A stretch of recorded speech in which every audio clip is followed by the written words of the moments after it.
So here at Atlas, we take a human-centered approach to our design. And human-centered design emphasizes close contact with the people who will eventually use your product.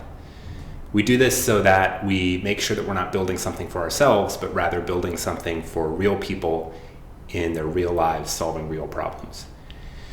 We have a lot of ways that we accomplish this. One of them is bringing people into the office and sitting down with them and watching them use the product, having them talk through their experience using the product. And then we can take that and understand how people are actually using it as opposed to the way we think people might use it. So product design is an interesting field because it combines a lot of different aspects of design. In my day-to-day work, I do visual design and interface design. So this is designing the components that go onto the screen in our product. I do user experience design, which is taking an empirical approach to our work and making sure that we're building something that's easy and fun and powerful for our users. There's also elements of content strategy and copy editing, and even some business strategy in there. So every day that I come into work, I'm doing different things, and this keeps it fun and interesting and fresh.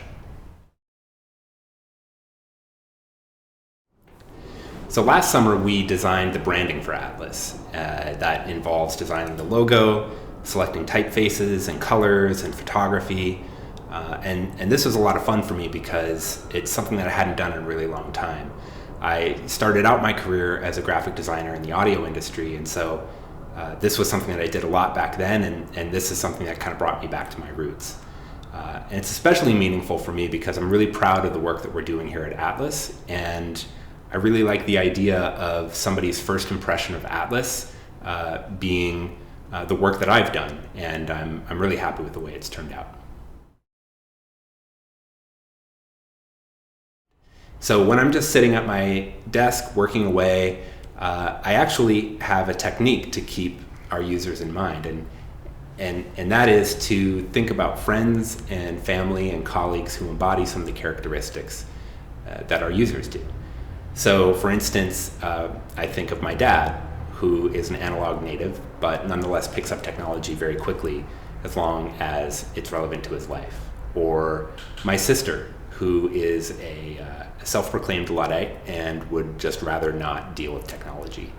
And then there's my wife, who is a power user, but really expects that products just work, they work the first time, and that they're intuitive. And so as I'm working and making decisions, I think about how would my wife use this product? Would she think it's intuitive? Would she think it's easy and powerful and adds to her life? And if I can say yes to all those things, then I know that I'm designing something that's going to be really great.